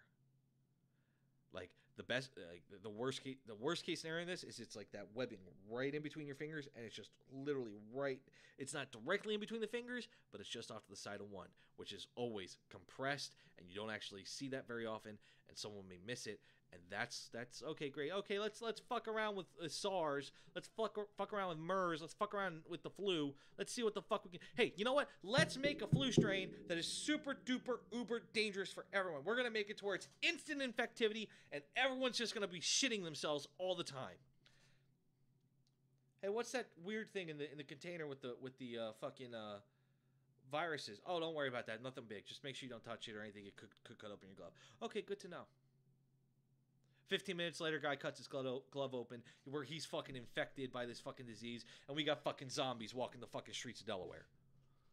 I mean, for fuck's sake, this is how The Walking Dead happened. Anyone see that movie fucking Outbreak with Tommy Lee Jones? That shit happened. This is how shit like that happens. When you allow people to fucking experiment on deadly and dangerous diseases, and of course, well, you have to think about the biosecurity and biosafety. And blah, blah, blah. Bitch! Come present with that. I don't see a single fucking link here on what the current rules and regulations are on fucking dealing with a dangerous pathogen. For fuck's sake. No wonder in 2014 the White House announced a mandatory funding pause. Yeah, we're gonna play with fucking dangerous fucking diseases and shit. Oh, don't fucking stress it. Everything's gonna be fine, just trust me. Bam! Resident Evil's fucking come to life. We got fucking zombies everywhere. We got that weird fucking tentacle one from Resident Evil Outbreak and all that shit with fucking shooting things out. We got Nemesis walking around. Fuck, man! Don't get me fucking started. And the worst part is, like, okay, flu is fucking is nasty. We've all got the flu before. We've all experienced the flu. It fucking sucks. But SARS?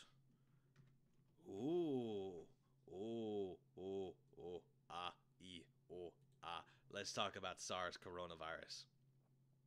Or SARS-CoV, which is what it's called. It stands for the severe acute respiratory syndrome. And what it does is it shuts down your respiratory system. So you can't breathe. It causes an often severe illness marked by initial systemic symptoms of muscle pain, headache, and fever, followed in 2 to 14 days by the onset of respiratory symptoms, mainly cough, dyspnea, and pneumonia. Another common finding in SARS patients is a decrease in the number of lymphocytes circulating in the blood. I can't speak. It can lead to death. Oh, Wait, what's another one they talked about? MERS. Oh, we all like MERS. What's MERS? Well, let's see. MERS disease. So I don't fucking give you bad information. I'm getting you actual hardcore from the shit. Middle East Respiratory Syndrome. Also known as camel flu. The first 7-day history of fever, cough, and expectoration. Yeah. Shortness of breath. Leading on to gastrointestinal symptoms with diarrhea, vomiting, abdominal pain, fever, cough. This is camel flu. This is fucking Middle Eastern respiratory syndrome. 5 days incubation period. Fuck that. And it can range from severe pneumonia to fucking acute respiratory distress system. Yeah, kidney failure, disseminated intravascular coagulation. Fucking medical words. I don't even understand what half of them are, but they sound scary. Well, actually, I know what these ones are because they're actually pretty fucking common. But anyway, yeah, fucking disseminated intravascular coagulation. Okay, coagulation means something to do with blood. What is that? Oh, widespread activation of the clotting cascade. So your blood starts clotting in your fucking veins. Fuck. And we're going to let people just fuck with this shit. I mean, if this was I get government funded, but that means you have to have said government person actually in there to investigate and check it out. I mean, the utmost amount of scrutiny. I don't want to live in a world where I have to run around with a fucking baseball bat and I can't fucking stop by Taco Bell to fucking grab my taco when I'm not in the taco truck. I don't want to live in that kind of world. I want to be able to drive around town and not have to worry about how much reinforced armor I put on my 95 Buick while I'm just mowing down zombies. Which would be the best kind of apocalypse because the entire American country would be ready for it, but at the same time, common sense is a superpower, so somehow we'd fuck that fucking apocalypse up. We'd just mess it up entirely. But seriously. Yeah, maybe we should continue to research these diseases, even though they got shut down 3 years ago. That is a great idea. Let's see if we can we should continue to try to make hyper strains of them. That is just a fantastic idea, Bartholomew. Oh, I thank you, Mortimer. Let's continue these studies. For fuck's sake! These are... let's go through a theological biology. Let's go through a small theological, biological look at things. Earth was created. Big Bang, all that shit. We've accepted evolution and Darwinism and the survival of the fittest. But this is a living, functioning ecosystem that we live in, that we've made our bones in, we've made buildings in, etc. We've changed the ecosystem. And of course, Mother Nature's going to make some shit. In order to have that balance, nature's going to have things evolve like viruses or bugs or shit like that. They're going to evolve to help balance things out. Nature always tries to find a way to balance it out.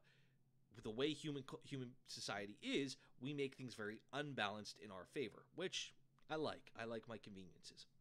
However, nature is going to automatically make these things very deadly and very dangerous for people because it is a way of controlling the balance of nature. And I know I'm sounding very hippie and fucking Greenpeace and all that shit, but the harsh reality is that is what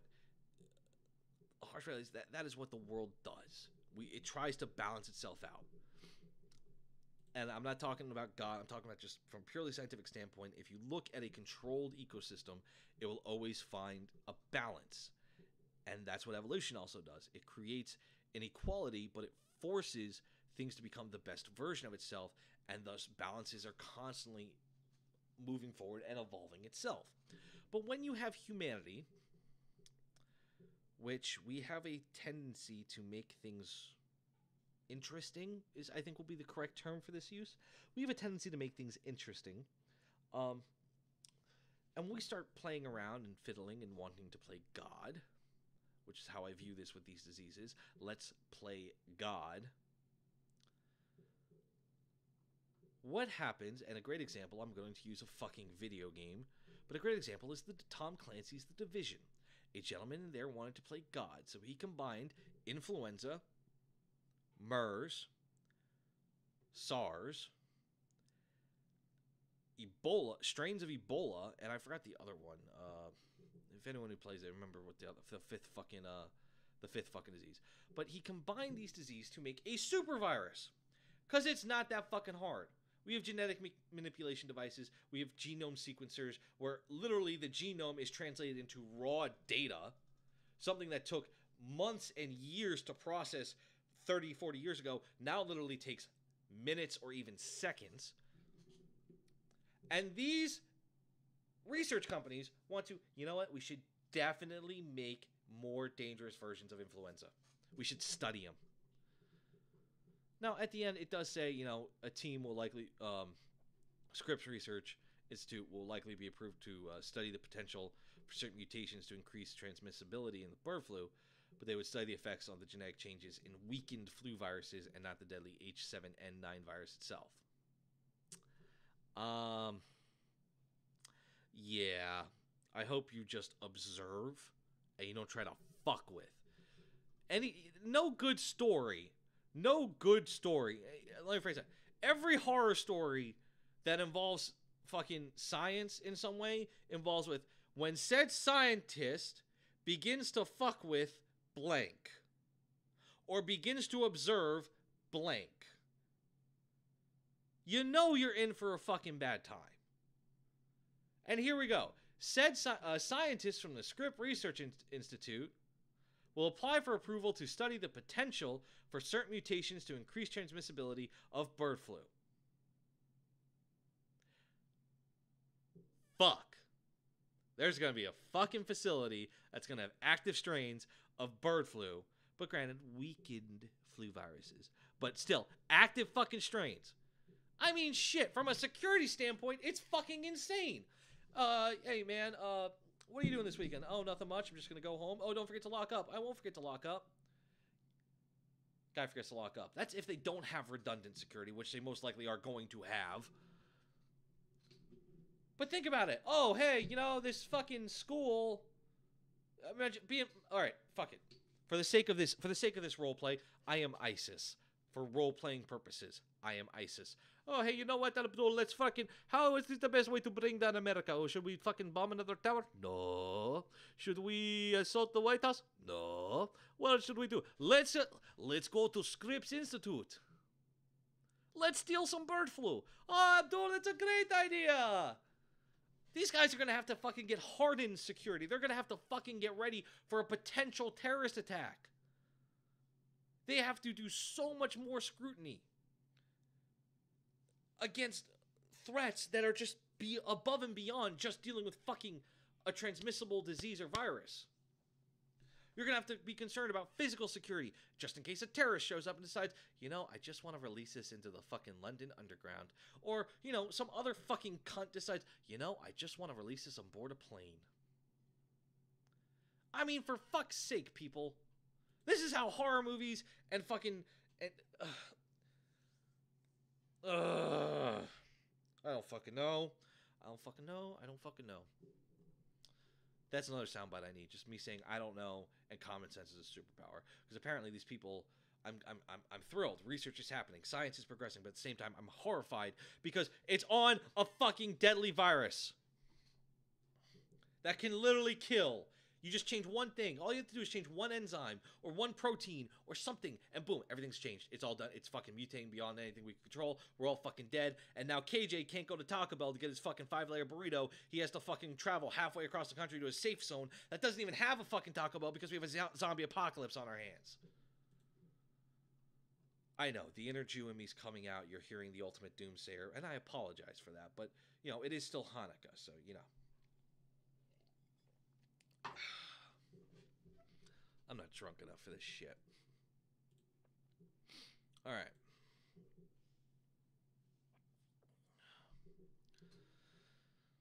We're all just, fucking. It's just one of those days where just everything's like, god damn it, nothing really can fucking be better than that.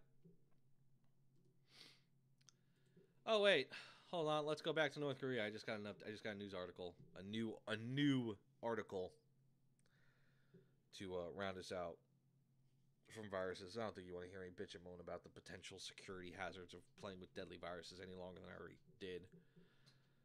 Back to North Korea, God help us. This just got sent to me by my mother. Cyber attacked. U.S. and U.K. blame North Korea for WannaCry. The attack, the U.S. and U.K. governments have said North Korea was responsible for the WannaCry malware attack affecting hospitals, businesses, and banks across the world earlier this year. The attack is said to have hit more than 300,000 computers in 150 nations, causing billions of dollars in damage. It's the first time the U.S. and the U.K. have officially blamed them for the worm. This is also reported by the BBC. Thomas Bossert, an aide to the U.S. President Donald Trump, first made the accusation in the Wall Street Journal newspaper. Mr. Bossert, who advises the President on Homeland Security, said the allegation was based on evidence. He did not produce any evidence in the article, but the U.S. findings concurred with judgments from other governments and private companies. He added that Australia, Canada, and New Zealand also share the U.S. conclusion that North Korea was behind the attack. Following the interview, the UK Foreign Office also blamed North Korean actors using their cyber program to circumvent sanctions. The National Cybersecurity Center assessed that it is highly likely that North Korean Lazarus hacking group has committed the attack, Minister for Cyber Lord Ahmed said in a statement. Cyber Lord Ahmed. What? The Foreign Office Minister Lord Ahmed of Wimbledon. Okay, that makes more sense. It's an actual person. His title is Lord Ahmed. Fuck yeah, that's so awesome. Fuck yeah, Lord Ahmed. I wish you were my minister for cyber, what the fuck is that title called? The Foreign Office Minister, Lord Ahmed of Wimbledon. Fucking love it. That's a great fucking title.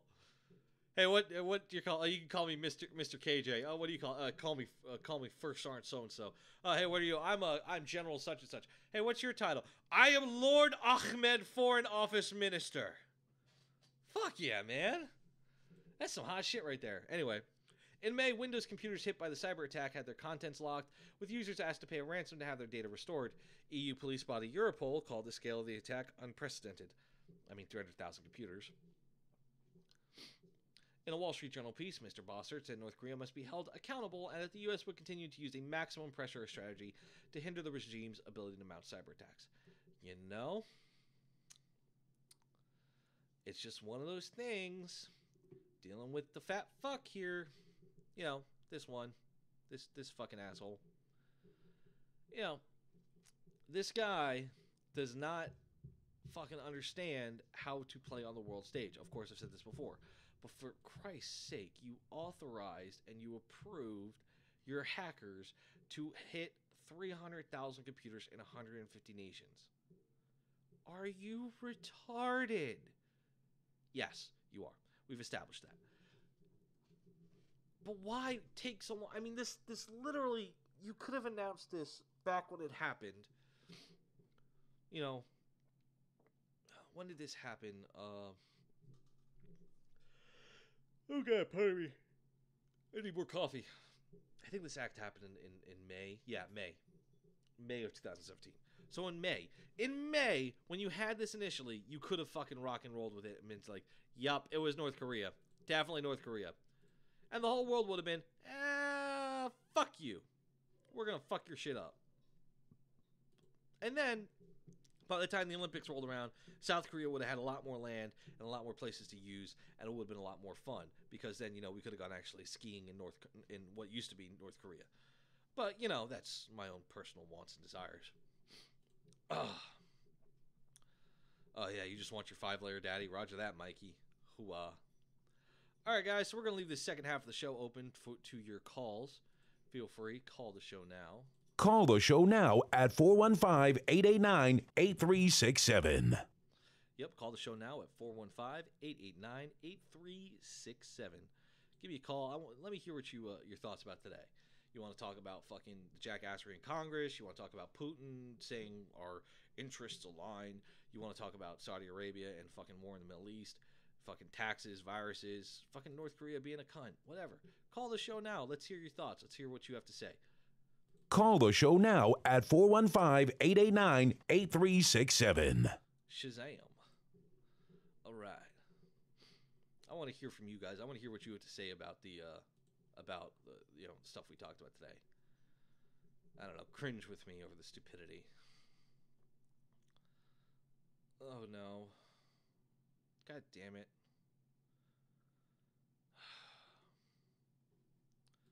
Here we go. After U.S. veto the UN General Assembly to meet on Jerusalem status. Posted today, updated 34 minutes ago. I need more liquor. Honey, bring me more liquor. The 193-member United Nations General Assembly will hold a rare emergency special session on Thursday at the request of...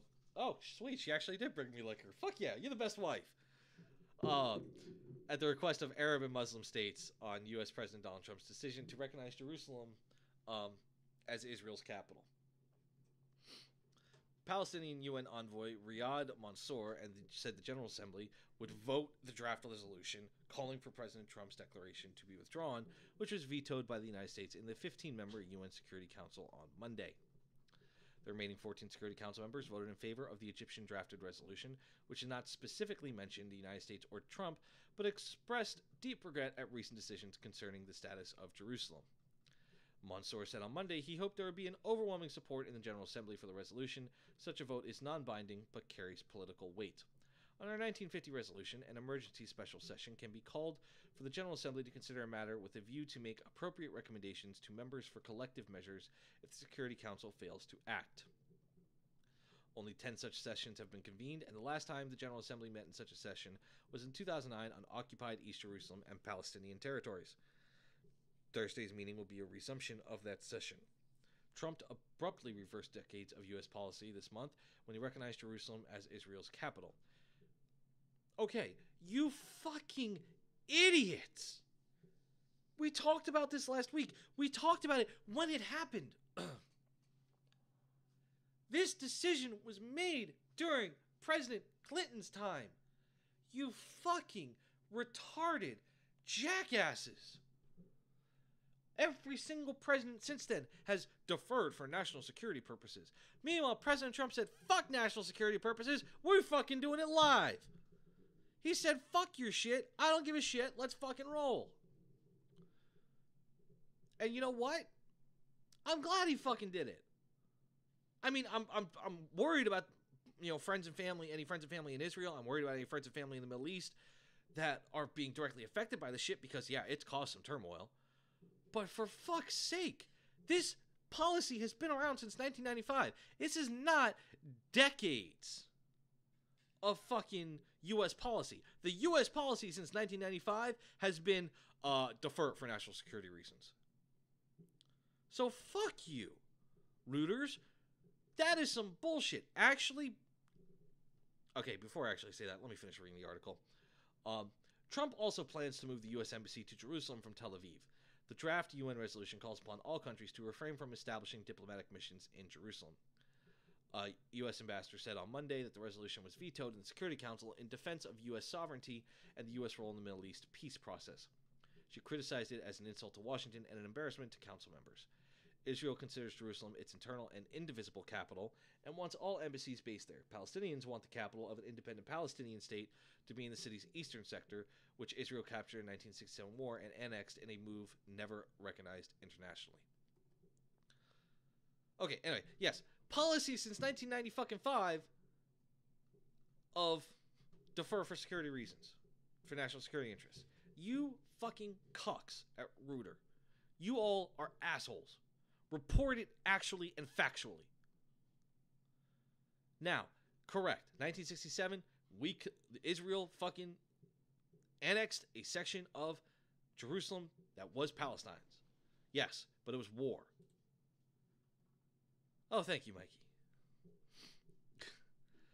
Have a good day at work, Mikey. I'll catch you later. I won't have a heart attack over dumb people. I have been going to the gym. Continuing on with Reuters. But you fucking assholes. The policy has been, we were going to do this since 1995, and each president didn't have the fucking balls to do so. None of them did. And now we're in a position where we have a president that, albeit he has no tact, he has no fucking political skills, he's an absolute fucking hack when it comes to being anywhere personable, when it comes to politics. But he has the fucking balls to do something that's been in the process for 22 fucking years. 22 goddamn years this fucking policy's been sitting there because Congress passed it. In 1999, the first time it was supposed to go into effect, I defer for national security interests. Fuck you very much, President Clinton, Bush, and Obama. Defer it for national security interests. Fuck you. I mean, no fucking shit. It's gonna cause issues. But if you're worried about national security is that high, then you've already got other problems to worry about. That is going to cause the least of it. For fuck's sake. And then the UN is going to pussyfoot around it. Because that's what the UN fucking does. They pussyfoot around things now. The UN is on the same level of the League of Nations in the 1930s. In the late 1930s when Hitler went on his war of fucking aggression. The UN is just as ineffective. It has gotten so big and collapses on itself. The UN can't do fucking shit. I'm sorry. The only capacity for the UN should be there to act as a neutral party to broker peace. That's it. Instead, it's deliberating on whether or not that this is actually a good thing. Let countries deal with the politics. You just make sure we don't wipe ourselves off across the face of the earth with nuclear Armageddon. That's what the UN should be for. Someone knocked on my door. It probably was my fucking dog. I'm getting raided. Oh, thank you. Oh, I appreciate the clapter and the smarty look. Thank you, Chris. You've made my day. With your emojis, I can now live through my day and be able to process all my emotions and feelings. Fuck it. I'm getting drunk. I mean, I've been doing that every day for the past week, so, you know. Fuck it. I'm getting drunker. Throwing the keys of the taco truck to Pookie. Pookie, you better be able to catch those keys. Alright, moving forward. We got some hot shit coming up next couple of days and weeks. We're going to do some house cleaning, and we're going to close up the show. We're going to have a little bit of a sit down and mellow out. So, December 21st, on Thursday, we have Chris Beatty from Semper Canine. He served 6 overseas deployments to include 4 combat deployments in the Middle East. While deployed, he used dogs to search for enemy bombs and other explosives. And when he returned home, he faced bouts of post-traumatic stress disorder. But he has no regrets. The decisions he made to serve led to what he believed is true calling, Semper Canine. They provide assistance dogs to... Their mission is to enhance the quality of life for wounded, critically ill, and injured members of the armed forces and their families by providing them the assistance dogs. They use rescued and donated dogs, and they provide the service dogs for psychiatric alert and mobility challenge free of charge. Mobility challenges free of charge to wounded service members. December 22nd, this Friday, we have Tex from Rugged Saints Outdoors. He'll be on to talk about how they promote healing and wellness for disabled veterans by providing them with fantastic opportunities for special hunting and fishing trips. I, for one, want to go shoot moose, but I am not disabled. December 26th, day after Christmas, we have Brittany Kennard, who is a veteran that was injured in Iraq, and she'll be on to talk about the SD Gunner Fund and what they do for veterans and disabled children. The SD Gunner Fund was created to assist veterans and disabled children with the financial expense of owning much-needed service animals. The service animals require a variety of necessary. God, I need to go fucking back to English class.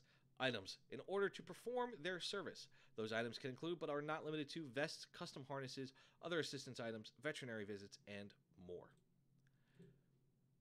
As always, please don't forget to check out our partners. We have the wonderful Project Overwatch with their current campaign, Paw Patrol. This is the put the cameras on the dog, situational awareness, officer and dog being able to work independently and codependently. Don't forget, every dollar, they are nonprofit, they're all volunteer, so every penny of your donation will go towards the cause, and as always, Rangers lead the way. And further on, our wonderful organization, also linked in the description, War Horses for Veterans. 3 days, horses, networking, hang out, have a beer, share your no shit there was stories. Midwestern environment, and generally relaxing. I know Ice and Red Leg went over there, had some good time, rode some horses. Be sure to ask Minx about her feelings about summer, and I don't know, eventually I'll make my way out there. I don't know, I'll try. Yeah. But, you know, a good 3 days. I think it's all expenses paid for, but don't quote me on that. Good 3-day rest and relaxation. And please don't forget, we have a show every night of the week. Starting off with Tuesdays and Thursdays, you have Jose's Taco Truck at noon East EDT with myself and Ghosty. Tonight on Tuesday at 8, we have Minx and Grey Cloud to talk on Tied Up Tuesdays. Wednesdays are a Donza. For right now, they are a Donza. They have no scheduled activities. Thursdays, once again, Jose's Taco Truck with me. And Sergeant's Time with Ice, Mike Gulf, and Doc Madness. Talk about active duty Army community issues. Friday, we have more freedom than anyone can ever handle with Friday Night Freedom with Minx and Mud Puppy. Be sure to ask about 19.1 inches. Saturday, we have the most savage night on the radio, Saturday Night Savagery with Jay Reddy and Pookie. Sunday, we are continuing the triumphant return of the Green Room with Jason and Charlie to talk about all of your 420 related topics. DD214 required to participate in any 420 events. And on Mondays, we have the Monday edition, our flagship show, hosted by Ice. All shows are at 8 p.m., except for Jose's Taco Truck, noon Eastern. And real quick, let's just knock this out of the way before I go completely insane. Ooh, eggplants! Yeah, I see eggplants. That means dick. Now, I wish they were green. All right. So, basically, we're all gonna fucking die from a super mutated virus at the fucking Winter Olympics that no one's fucking attending because they built a $3.7 billion train instead of focusing on security issues. Fucking, I really hate newspapers for having websites because then you still have to pay for the fucking news because y'all are cunts. The tax plan is because we all failed to vote, and Putin's a cunt. Other than that, I think I covered all the bases. So with that being said, I wish you all shots. I will see you all tonight for Tied Up Tuesday. And with that, my friends, have a great fucking afternoon. Deuces!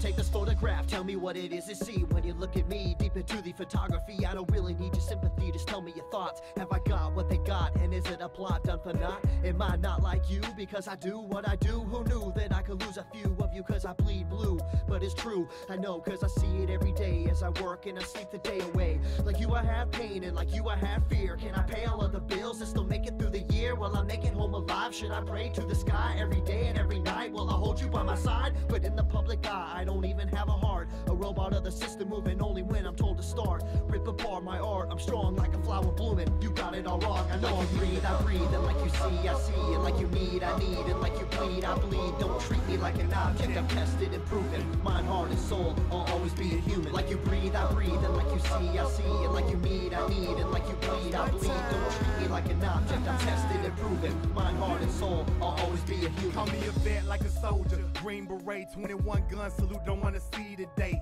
In the constant war zone, in the home of the brave, where they hate the police until they saving the day. I got kids like you, a mortgage like you, so blue lives matter, and so does yours too. All this separation and divide, open your eyes. If you cut us all open, we the same inside. The only difference is I run to the gunfight. Your peace when it's chaos, when the people don't act right. But I'm under scrutiny for trying to protect me. You pull a pistol and I'm shooting for trying to contest me. I got a quick second to make a deadly decision. The media portray me like a kid for a living, like I'm cold with no heart, a brain with no thoughts, a body with no feeling, a life with no cause. Like you breathe, I breathe, and like you see, I see. And like you need, I need, and like you bleed, I bleed. Don't treat me like an object, I'm tested and proven. Mind, heart, and soul, I'll always be a human. Like you breathe, I breathe, and like you see, I see. And like you need, I need, and like you bleed, I bleed. Don't treat me like an object, I'm tested and proven. Mind, heart, and soul, I'll always be a human. I'm damned if I do, and damned if I don't. It's like every single time I say what's on my mind, they go for my throat, they spew evil words. If you are absurd, always grinding, grinning, and killing my soul with these verbs. Hold me down,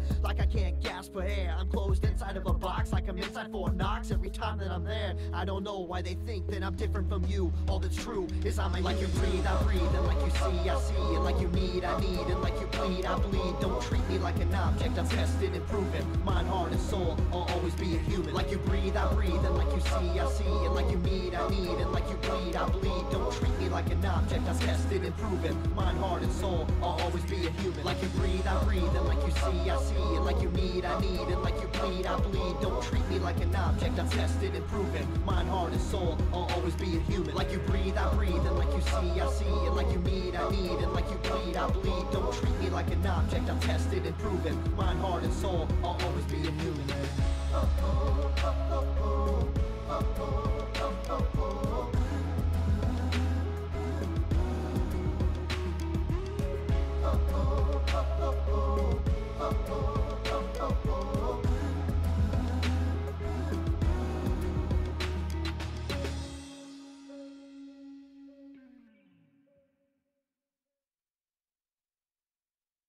WTF Nation Radio.